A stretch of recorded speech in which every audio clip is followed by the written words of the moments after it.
Welcome to Milano-Sanremo, the first of the 5 monuments in Season 4. Under 50Ks to go here and not too much action. Florence Haas of the Castelli team was the lone attacker, and he's been off the front for around 200 kilometers and starting to look a bit tired. Most of the work in this group being done by Jupiler and AlphaTauri. Both of the teams have some sprinters, so they fancy their chances.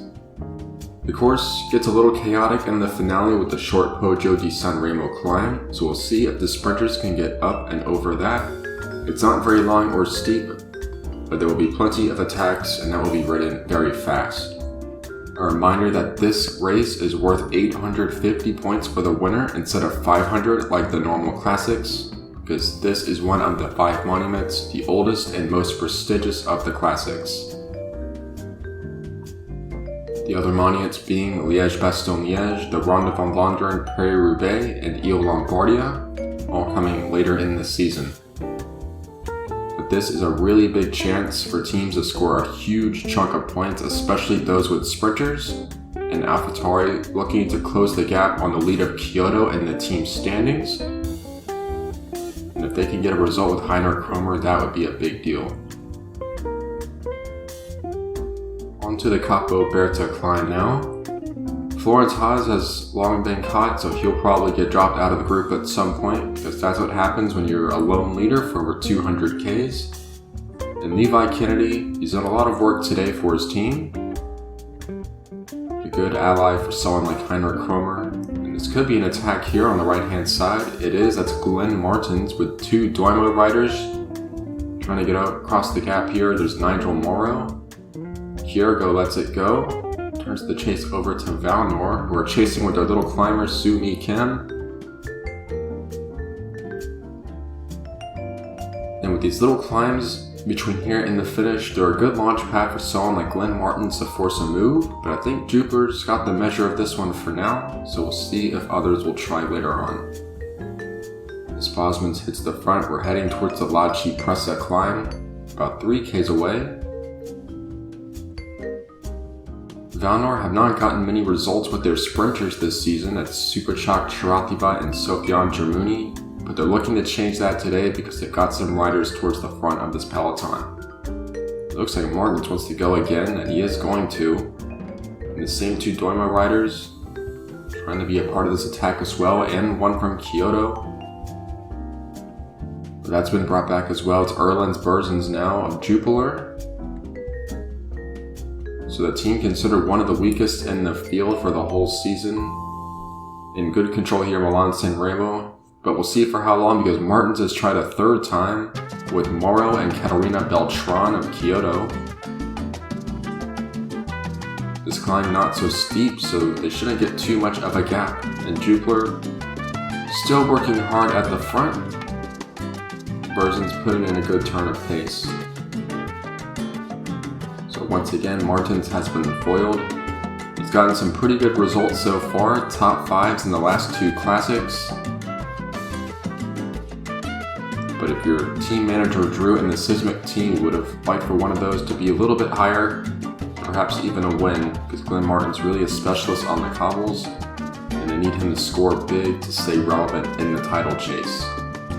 But we've reached the top of the Lacci Pressa, descending now into the coastal plain, and then we'll go up and over the Poggio di Sanremo, which is a very famous climb. The twist and turns, the descent is very, very dangerous, so a good thing crashes are off.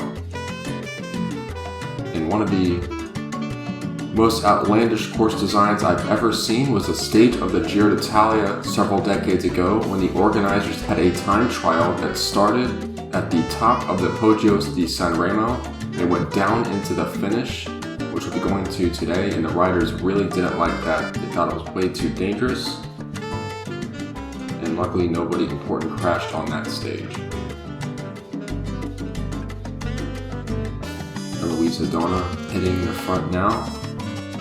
Her teammates have done a lot of work, and we'll see who ends up being the leader for the Jupiler team today, because I've seen Casper Bosmans do some turns at the front of the peloton, so perhaps it's Marcel Lafay they're going for.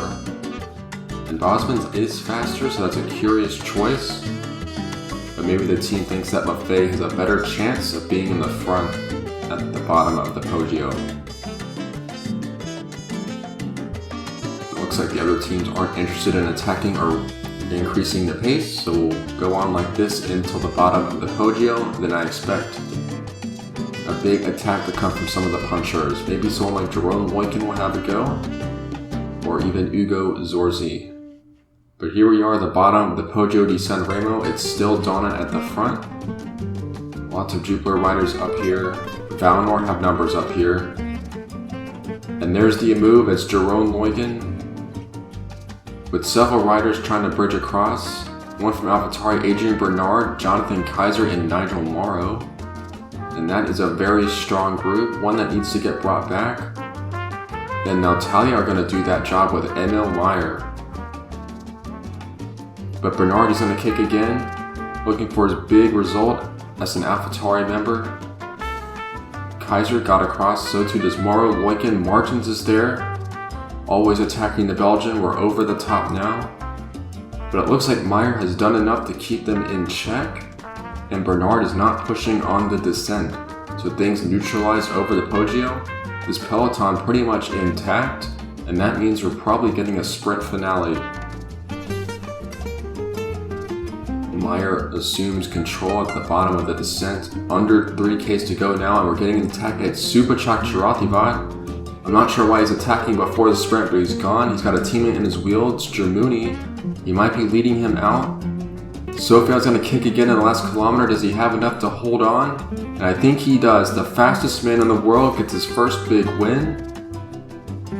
Dominant performance in the final kilometers. Nobody could stay in his wheel. And Superchak Chirativat scores an incredibly large chunk of points for VeloTour and gives the team back-to-back classic victories.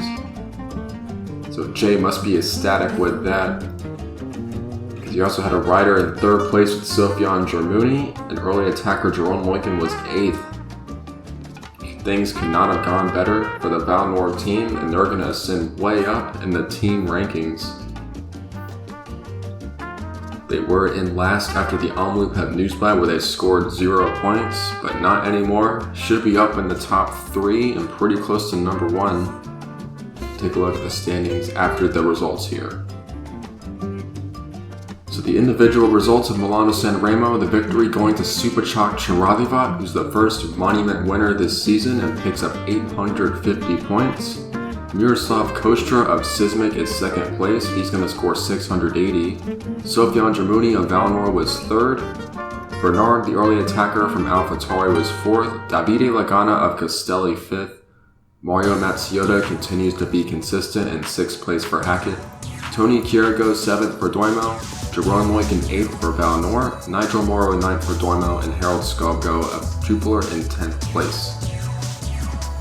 So big points being scored by VeloTour. Sismic will be pleased as well with the performance of Miroslav Kostra, because 680 points is nothing to sneeze at.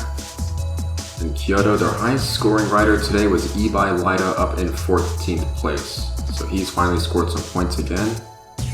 But the other teams are going to catch up. Now let's look at the new team rankings after Milano-Sanremo. In first place, it is still Kyoto, 2,768 points, but they didn't score very much today.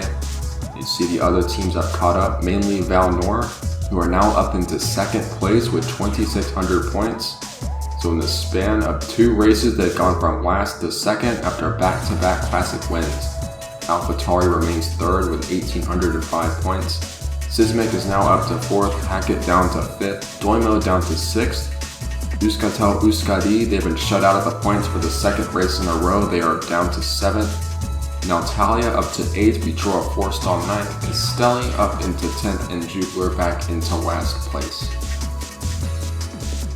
Things getting interesting in Season 4 now. It seems that Kyoto have a worthy challenger in the VeloTour team. That was not really what we expected in the preseason. And those two teams will be going at it in our next race, the Hilly Classic of the Amstel Gold Race, because both teams will like their chances in that one. And we'll see if VeloTour can overhaul the dominant Kyoto team. So an important day of racing we've just had, and we're looking forward to the next one. Thanks for watching, and we'll see you next time.